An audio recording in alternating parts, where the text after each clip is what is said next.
ओम शांति। आज 10 अक्टूबर 2022 की मुरली में बाबा ने हमें बहुत सी सावधानियां दी हैं ताकि हम इस ज्ञान मार्ग में आगे बढ़ते रहें और पीछे दुनिया में आकर्षित नहीं हो जाए। तो ऐसे बाबा ने हमें सावधानी दी है, जो आज गीत भी चला कि बचपन के दिन भुला न देना। तो इस पर बाबा कहते कि जबकि राम के बने हो तो इस ईश्वरीय बचपन को भुला नहीं देना। ईश्वरीय बचपन कैसा है? जब हम बाबा के बनते हैं और हमारे अंदर बहुत उमंग उत्साह होता है, जब हमें ब्राह्मण परिवार से भी बहुत प्यार मिलता है और जब हमें भगवान से भी स्पेशल जो हम कहें शक्ति मिलती है। तो ऐसे बाबा कहते इस ईश्वरीय बचपन को भुला नहीं देना। ऐसा ना हो कि राम के बचपन से हटकर रावण की तरफ चले जाएं, कि दुनिया की तरफ कहीं आकर्षित ना हो जाए। तो बाबा कहते फिर बहुत बहुत पछताना पड़ेगा। ये बाबा कोई श्राप नहीं देते हैं, लेकिन एक सत्य बात बताते हैं, क्योंकि हमारा भाग्य जो है, जो जमा होना चाहिए था, वो जमा नहीं हो पाएगा। फिर बाबा कहते जो पढ़ाई छोड़ देते उनकी क्या गति होगी, क्योंकि दुनिया की तरफ आकर्षित होते होते फिर क्या होता है, धीरे धीरे पढ़ाई छोड़ देते हैं, फिर ईश्वरीय मर्यादाओं को छोड़ देते हैं। तो ऐसे बाबा कहते जो पढ़ाई ही छोड़ देते तो फिर उनकी क्या गति होगी। और इस पर बाबा ने आज कहा है कि महान ते महान मूर्ख देखना हो तो यहाँ देखो, क्योंकि स्वयं जब भगवान आए हैं तब उसका हाथ छोड़ देना, तो बाबा कहते फिर उसके जैसा और कौन होगा। फिर गज को ग्रह रूपी माया खा लेती है, कि दिखाते हैं हाथी को मगरमच्छ ने खा लिया। अब ये बात इस समय की है जब बड़े बड़े महारथी भी हैं, अगर वो भी अपने ऊपर अटेंशन नहीं देते हैं तो उनको भी माया खा लेती है, यानी कि वो भी दुनियावी चीज़ों में आकर्षित हो जाते हैं। इसलिए बाबा सावधान करते, मीठे मीठे सिकिलदे बच्चे, माया बड़ी दुष्टर है। ऐसे बाप का हाथ कभी छोड़ना नहीं तो बहुत रोना पड़ेगा। जिसके लिए कहानी दिखाते हैं कि बच्चे के हाथ से अपने पिता का हाथ छूट जाता है जब मेले के अंदर, तो उसके लिए वो सारा मेला फीका हो जाता है। तो ऐसे ही हमें ध्यान देना है कि बाप का हाथ नहीं छोड़ना। हाथ छोड़ना मतलब श्रीमत को छोड़ना नहीं है, यानी जो बाबा हमें मुरली सुनाते हैं, जो बाबा हमें डायरेक्शंस देते हैं, पहले हमें उसे सुनना है, फिर उसे धारण करना है। फिर बाबा कहते ऐसा ना हो कि माया तुमको घसीट ले, फिर बहुत पछताना पड़ेगा। अभी पुरुषार्थ नहीं करेंगे तो बहुत बहुत पछताएंगे। इस कलयुग में महान दुख है। बाबा हमें अवगत भी कराते कि जिस चीज़ को अभी हमें अच्छी चीज़ें लग रही हैं, या जहाँ अगर हम कहीं आकर्षित हो रहे हैं, तो बाबा कह रहे हैं इस कलयुग में तो महान दुख है। अब तो बहुत दुख के पहाड़ गिरने वाले हैं। भविष्य की सीन भी बाबा हमें बता रहे हैं। इसलिए गफलत छोड़ो, सर्विस में लग जाओ, कल्याणकारी बनो। तो बाबा हमें तरीके भी बता रहे हैं और हमें बचाने के साधन भी बता रहे हैं, सावधानी भी दे रहे हैं। तो अब हमें देखना है कि हमें कौन सी राह चुननी है। फिर बाबा ने हमें सेवा के लिए प्रेरित किया कि तुम भारत की सच्ची सेवा करते हो, पवित्र स्थान स्थापन कर रहे हो। पवित्र स्थान कौन सा है?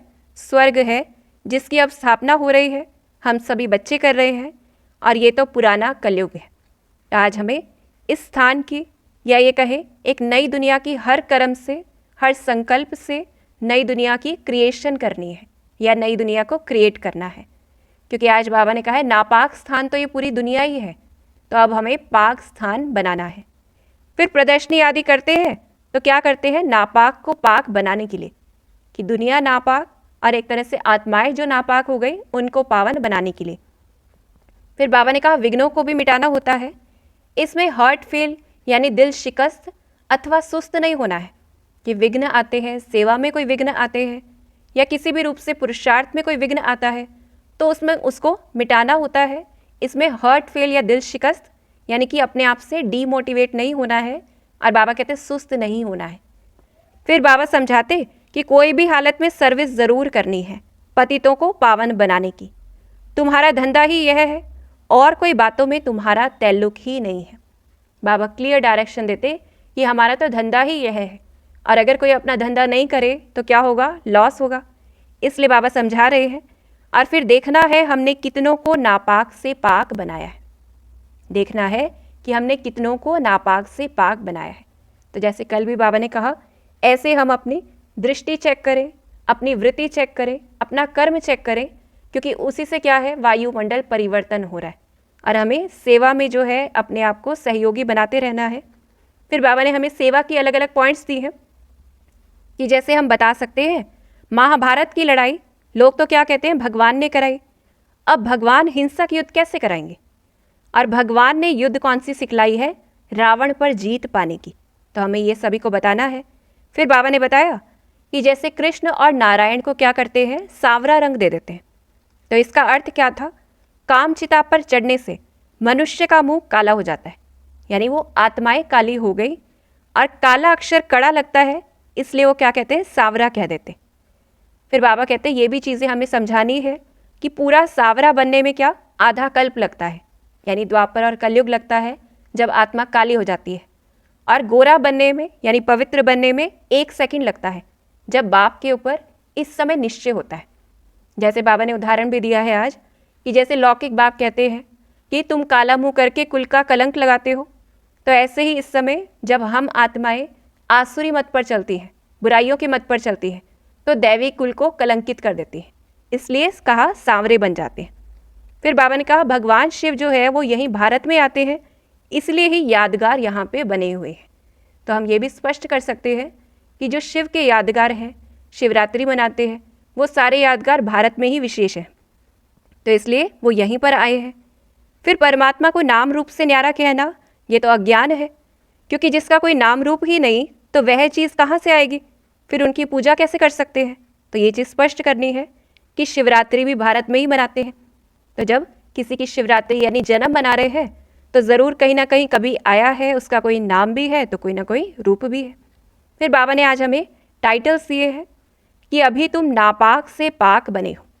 तो हम इन टाइटल्स की स्मृति में रहे और खुश या हर्षित मुख रहे कि अभी तुम नापाक से पाक बने हो। फिर बाबा कहते कि इस समय नवयुग और पुराने युग को सिर्फ तुम ही जानते हो, कि दुनिया में कोई भी नहीं जानता कि नया युग भी कोई युग है। तो नवयुग और पुराने युग को सिर्फ तुम जानते हो। तीनों कालों आदि मध्य अंत को कोई नहीं जानते, तुम सब कुछ जानते हो, परंतु हो साधारण गुप्त, और कोई की बुद्धि में ड्रामा का राज नहीं है। तो हम इस चीज़ के नशे में रहे कि दुनिया की कितनी बड़ी से बड़ी हस्तियां हैं, लेकिन वो भी इस ड्रामा को नहीं जानती, उनकी बुद्धि में ये ड्रामा का राज नहीं है। फिर बाबा ने कहा तुम्हारी ड्रिल है रूहानी, कोई को पता ही नहीं है कि ये कोई वॉरियर्स है। हम कैसे हैं, योद्धे हैं, लेकिन कैसे योद्धे हैं, रूहानी योद्धे हैं। लड़ाई कर रहे हैं किससे, अपनी बुराइयों को खत्म करने के लिए। तो सच्ची सच्ची युद्ध तुम्हारी है, तुम माया पर जीत पाते हो। बाबा ने हमें रिजल्ट भी बताया है कि जीत तो हमारी निश्चित है, बस हमें डटे रहना है उस युद्ध के मैदान में। फिर बाबा कहते तुम हो गए ईश्वरीय खुदाई खिदमतगार। इस समय बाबा ही हमें क्या बना देते हैं, ईश्वरीय खुदाई खिदमतगार। और यहाँ हमको क्या है, डबल लाइट है, यानी डबल नॉलेज है। किस चीज़ की, आत्म अभिमानी भी बनते हैं तो बाप को भी याद करते हैं। कि जैसे हम देखते हैं सतयुग में हमारे पास सिर्फ एक लाइट है, यानी एक नॉलेज है। नॉलेज भी यही कहें संस्कार है कि हम आत्मा देख पा रहे हैं, आत्मिक स्थिति है कहीं ना कहीं वहाँ पे। लेकिन यहाँ पे क्या है, हम बाप को भी जानते हैं। तो ऐसे हमें अपने टाइटल्स को याद करना है और सेवा के लिए मोटिवेट रहना है और सावधान रहना है।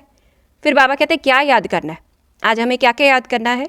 गृहस्थ व्यवहार में रहते यह याद रहे कि हम पढ़ रहे हैं। तो हमें एक तो ये चीज़ याद रखनी है कि हम पढ़ रहे हैं। स्टूडेंट कभी पढ़ाई और टीचर को भूल सकते हैं क्या? बाबा कह रहे हैं अगर ये याद रहे हर वक्त कि हम गॉडली स्टूडेंट हैं, तो स्टूडेंट कभी पढ़ाई और टीचर को भूल सकते हैं क्या? कभी गफलत में अपना टाइम वेस्ट नहीं करते, उन्हें समय का बहुत कदर रहता है। तो हम सोच कर देखें कि जैसे स्टूडेंट को होता है मेरा कल पेपर है, तो क्या वो टाइम वेस्ट करेगा, क्या वो इधर उधर जाएगा? तो बाबा कह रहे हैं कभी गफलत में फिर टाइम वेस्ट नहीं करते। और बाबा कहते तुम्हारी पढ़ाई सिंपल है।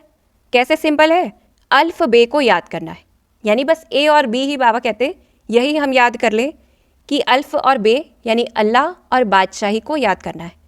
अल्फ को याद करेंगे तो क्या होगा, विक्रम विनाश होंगे, और बादशाही को याद करेंगे तो राजाई को याद करें अगर तो राजाई मिलेगी। कितना सिंपल है जो बाबा बता रहे हैं कि बस राजाई को याद करना है तो राजाई मिलेगी, कि स्मृति रखनी है। फिर बाबा कहते मुझे याद करो और विष्णुपुरी राजधानी को भी याद करो, तो क्या होगा, विष्णु बनेंगे, कि ऐसा बन जाएंगे। कि जैसे लोग कहते हैं, जो बाबा ने आज भी उदाहरण दिया कि कहते हैं मैं भैंस हूँ। अब वो कहने से बनते तो नहीं है, लेकिन कहीं ना कहीं जो चीज़ हम अपने आप को बार बार कह रहे हैं उसका स्वरूप हमारे अंदर आता जा रहा है। और यही जो लॉ ऑफ साइंस जिसे हम कहें, साइंस में भी ये लॉ है तो ये बात बाबा कहते हैं कि इस समय हमें क्या करना है, बाबा को याद करना है और बादशाही को याद करना है।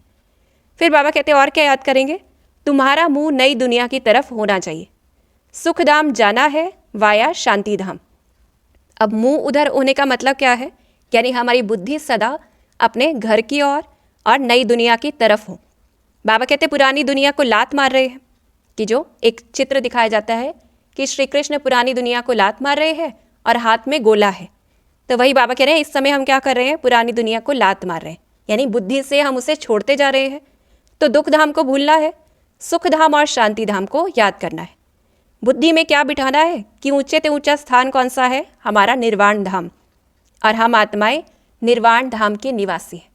तो अपने घर को और नई दुनिया को सदा याद करते रहना है। फिर बाबा ने कहा चक्र को फिराना है। आज चक्र फिराने के बाबा ने तरीका बताया कि जैसे स्मृति में आता है ना, पूछते हैं बाबा क्योंकि स्मृति और विस्मृति का ही खेल है और हम बच्चे ही इस ड्रामा के अंदर आते हैं जो सारा पार्ट प्ले करते हैं। तो इसलिए बाबा कहते हैं बच्चों को ही ड्रामा के आदि मध्यांत की स्मृति आई है और धर्म वालों को तो स्मृति नहीं है। तो इस तरह से तुम मूल वतन से अशरीरी आए, ऐसे आज हम चक्र फिराएं कि मूल वतन से अशरीरी आए, बिंदु रूप में आए, फिर यहाँ चोला धारण कर पहले सतयुग में राज्य किया और 16 कला संपूर्ण थे, दैवी राज्य के मालिक थे, वाइसलेस वर्ल्ड था, निर्विकारी दुनिया थी। फिर कलाएं कमती होती जाती हैं और अब क्या हो गया, करते करते विशियस वर्ल्ड यानी विकारी दुनिया बन गई कि स्वर्ग चक्र लगाए इस समय क्या हो गया, नर्क बन गया। और अब हम पुरुषार्थ कर रहे हैं महाराजा महारानी बनने का, नापाक से पाक स्थान में जाकर राज्य करने का। और इस संगम युग पर हम कहाँ हैं, युद्ध के मैदान में खड़े हैं और माया पर जीत ज़रूर पाएंगे। ये बाबा ने पक्का कराया है कि माया पर जीत ज़रूर पाएंगे। ड्रामा प्लान अनुसार ऐसे ऐसे हुआ, कल्प कल्प यह पुरुषार्थ किया है, तो बाप अब तुमको पुरुषार्थ करा रहे हैं। इस समय हमें पुरुषार्थ करवाने वाला कौन है, स्वयं भगवान है। तो ये हमें याद रखना है। और चक्र के अंत में कैसा हुआ, अब हम फिर से यह नॉलेज बाप द्वारा ले रहे हैं, पवित्र बन स्वराज्य पाने के लिए। जो कल भी बाबा ने अव्यक्त मुरली में हमें बताया कि इस समय हम कैसे बन रहे हैं, स्वराज्य अधिकारी बन रहे हैं। और वो कैसे बनेंगे, वो तरीके भी बाबा ने बताए। तो पवित्र बन स्वराज्य पाने के लिए हम फिर से नॉलेज ले रहे हैं।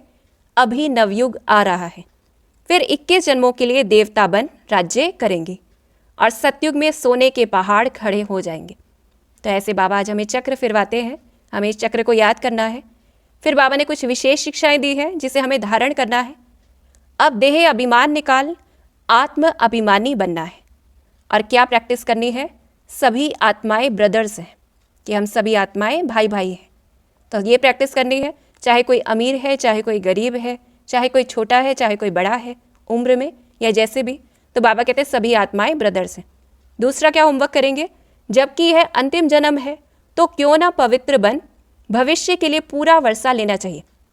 क्योंकि हमें याद रखना है जो अभी जमा किया वही कल्प कल्प जमा होना है। तो इसलिए क्यों ना पवित्र बन भविष्य के लिए पूरा वर्षा लेना चाहिए। बाप कहते हैं इन 5 विकारों का दान दो और पवित्र बनो। फिर गृहस्थ व्यवहार में रहते अव्यभिचारी याद में रहना है, यानी एक बाप की याद में रहना है, और पवित्र भी बनो, जिसके लिए बाबा ने हमें स्लोगन दिया है बी होली बी राजयोगी, कि पहले पवित्र बने फिर क्या बनेंगे, राजयोगी बनेंगे। फिर यह अंतिम जन्म, आज बाबा क्या कहते, यह अंतिम जन्म मेरे नाम पर कमल फूल समान पवित्र बन सिर्फ मुझे याद करते रहो। कि बाबा कहते सिर्फ मेरे लिए ही कर दें अगर, तो यह एक जन्म मेरे मददगार बनो और जो मदद करेंगे वही फिर फल पाएंगे। ये बाबा पक्का कराते, जो मदद करेंगे वही फिर फल पाएंगे। बाप कहते हैं बच्चे तुमको लायक बनना है, गुणवान बनना है। और बाबा कहते हैं अभी जो कुछ सुना है वो सब भूलो, यानी पुरानी बातें पुरानी चीज़ों को अब हमें बार बार स्मृति में नहीं लाना है, तो वो भूलती जाएंगी। फिर बाबा ने कहा है बाबा कैसा है, आज बाबा अपना परिचय देते हैं कि वह परम पिता परे ते परे रहने वाला पिता है, ऊंचे ते ऊंचा है, उसका स्थान भी ऊंचा है, उसका नाम भी ऊंचा है, तो उसकी महिमा भी ऊंची है। और कैसा है, पतित पावन है, पतित दुनिया की अंत में आकर के पावन बनाते हैं। फिर बाबा कहते सिवाय बाप के कोई भी शांति दे न सके और भक्तों का रक्षक भी एक बाप ही है। जीवन मुक्ति सदगति दाता और मुक्तिदाता भी एक बाप है। भगवान ने ही युद्ध सिखलाई है, रावण पर जीत पाने की। इस समय भगवान स्वयं भगवान हमें सिखा रहे हैं कि कैसे रावण के ऊपर जीत पाई जाए। फिर बाबा और कैसा है, बाप ने ही सत्युग की स्थापना की, नर से नारायण बनाने वाला है, और कोई तो बना नहीं सकता हमें। 21 पीढ़ी का फिर से बेहद सुख का वर्षा देने बाबा आते हैं। बाबा क्या कहते हैं, बाप भारत की खुद खिदमत करते हैं। परमात्मा बाप ही आत्म अभिमानी बनाते हैं। और फिर बाबा कहते हैं, हम तुमको सभी शास्त्रों का सार समझाते हैं, सचखंड का मालिक बनाते हैं। तो ऐसे आज हमें बाबा को याद करना है, उसके जो कर्तव्य हैं उसके आधार पर। फिर बाबा ने हमें अंत में वरदान भी दिया और स्वमान भी दिया है कि तीव्र पुरुषार्थी बनने के लिए सदा एवर रेडी बनना है। आज हमें क्या करना है, एवर रेडी बन के रहना है, और एवर रेडी बनेंगे तो ही तीव्र पुरुषार्थी कहलाएंगे। अब एवर रेडी कैसे बनेंगे, यही सोचो कि हर घड़ी अंतिम घड़ी है, अपनी अंतिम घड़ी का कोई भरोसा नहीं है। अपनी स्थिति कैसी हो, सदा उपराम रहे, यानी ऊपर जो राम है उसकी याद में रहे। सबके बाबा कहते सबसे न्यारे और बाप के प्यारे, नष्टो मोहा होकर रहना है। सदा निर्मोही और निर्विकल्प, निर्व्यर्थ, व्यर्थ भी ना हो। जब ये चीज़ें होंगी तब क्या कहा जाएगा, एवर रेडी, और एवर रेडी होंगे तो तीव्र पुरुषार्थी। अब ये चीज़ें कैसे होंगी, हम रोज़ ये प्रैक्टिस करें कि आज मेरा आखिरी दिन है इस दुनिया में, और जब ये होगा आज मेरा आखिरी दिन है, तो हम अपना जीवन कैसे बिताएंगे, जिसमें ना तो मोह होगा, ना व्यर्थ के लिए कोई जगह होगी, और बाप की ही याद होगी। तो ऐसे हम प्रैक्टिस करें। और बाबा ने हमें स्वमान दिया है कि मैं आत्मा अपनी एडजस्ट होने की शक्ति द्वारा पास विद ऑनर बनने वाली आत्मा हूँ। अपनी एडजस्ट होने की शक्ति द्वारा, कि कहीं भी हो जहाँ हम हर किसी के साथ तालमेल बना के रखना, तो ऐसे एडजस्ट होने की शक्ति द्वारा पास विद ऑनर बनने वाली आत्मा हूँ। तो आज हम प्रैक्टिस करें बाबा की याद की, और प्रैक्टिस करें कि एवर रेडी होने की, सदा एवर रेडी होने की, तो ही हम कैसे बनेंगे तीव्र पुरुषार्थी, और हर एक आत्मा के साथ एडजस्ट होके चलने की। और जो बाबा ने कहा चक्र को फिराते रहना है, बाबा ने हमें जो टाइटल्स दिए हैं उनको याद करना है, और जो बाबा ने हमें स्वमान दिए हैं कितने सारे, तो उनको अपने ऊपर लागू करना है, जिससे कि हम वो बनते जाएंगे। और जो सावधानी दी है उनको ध्यान में रखना है। ओम शांति।